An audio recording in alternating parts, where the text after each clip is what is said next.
58, তারপরে বাজারে গুঞ্জন 60, 64 এরকম বিভিন্ন সংখ্যা।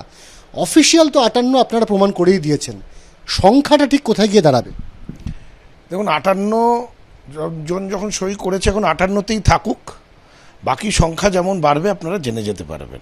কিন্তু এইটুকু বলতে পারি, 31 তারিখ যখন মিটিং ডাকা হয়েছিল কালীঘাটে 20 জন পৌঁছেছিল, আর 5 তারিখ যেই মিটিং ডাকা হয়েছে সেখানে 8 জন বিধায়ক পৌঁছেছে।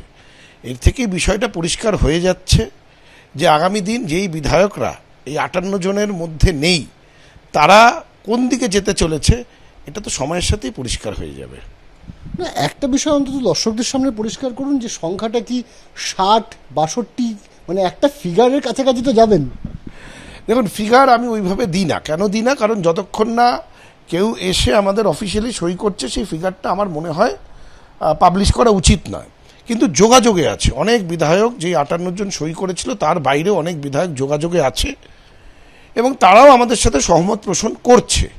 কারণ আমরা যেই কারণেই লড়াইটা লড়েছি সেই কারণ তো সবার জন্যই এক।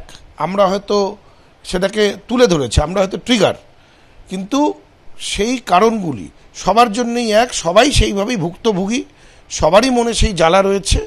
এখন সেই জ্বালাগুলো ধীরে ধীরে বেরিয়ে আসছে। না, আপনি বলছেন 58 জন অফিসিয়াল যারা সাইন করেছে, তাহলে যোগাযোগ করছে এই সংখ্যাটা কত?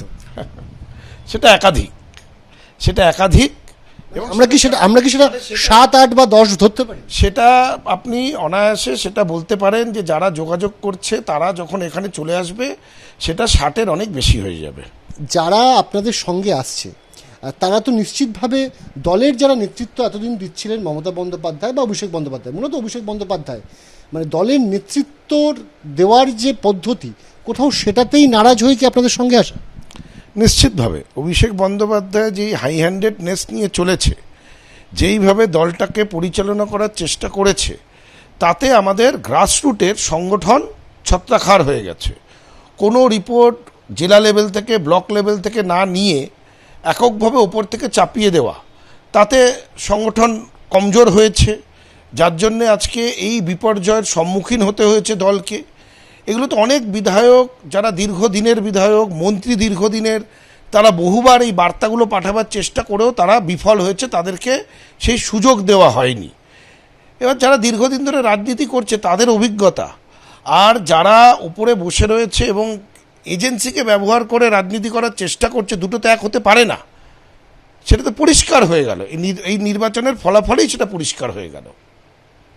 একটা জিনিস বলুন, বিরোধী দলনেতার পদ আপনাদের সঙ্গে, মুখ্য সচেতকের পদ আপনাদের সাথে, ডেপুটি লিডার হিসেবে আপনি রয়েছেন, সব পদ আপনাদের সঙ্গে। তাহলে অভিষেক বন্দ্যোপাধ্যায়ের নেতৃত্বাধীন যে তৃণমূল কংগ্রেস এখনো পর্যন্ত অবশিষ্ট, সেই তৃণমূল কংগ্রেসের ভবিষ্যৎ কী হবে বলে মনে করছেন? দেখুন, ওদের ভবিষ্যৎ কী হবে সেটা তো আর আমি জ্যোতিষী না যে প্রেডিক্ট করতে পারবো, কিন্তু আমরা প্রিন্সিপাল অপোজিশন হিসেবে স্বীকৃতি পেয়ে গেছি। পরিষদীয় দল আমরাই বিধানসভার মধ্যে এবং আমরাই প্রধান বিরোধী। সেই কারণেই তো এলওপি এবং চিফ হুইপ দুটোই যারা সই করেছিল তাদের মধ্যে থেকেই স্বীকৃতি দেওয়া হলো।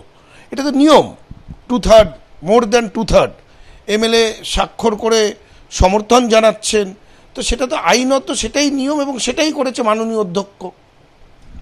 একদিকে যখন রাজ্য রাজনীতিতে আমরা দেখতে পাচ্ছি যে তৃণমূলের মধ্যে বিরাট একটা ভাঙন, এবং সেই ভাঙন একটা ব্লক তৈরি হয়ে গেল, যে ব্লক এই মুহূর্তে পরিষদীয় দলের স্বীকৃতি পেয়ে গিয়েছে, ঠিক তখনই সংসদীয় দল তৃণমূল কংগ্রেসের সেখানেও না শোনা যাচ্ছে যে বিরাট একটা ভাঙন আসতে চলেছে, এমনই গুঞ্জন দিল্লির রাজনীতিতে।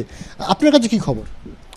দেখুন, আমি তো বিধায়ক, আমি তো আর সাংসদ নই, কাজে রাজ্যসভা লোকসভা আমি কোনোদিন যাইও নি।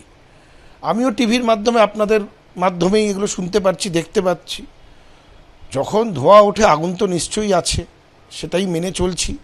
দেখা যাক, কিছুদিনের মধ্যে সেটাও পরিষ্কার হয়ে যাবে। বহু পুরনো সাংসদ, সম্মানীয় সাংসদ, তারাও মুখ খুলছেন, তারাও বিষয়টাকে সামনে নিয়ে আসছেন, তুলে ধরছেন।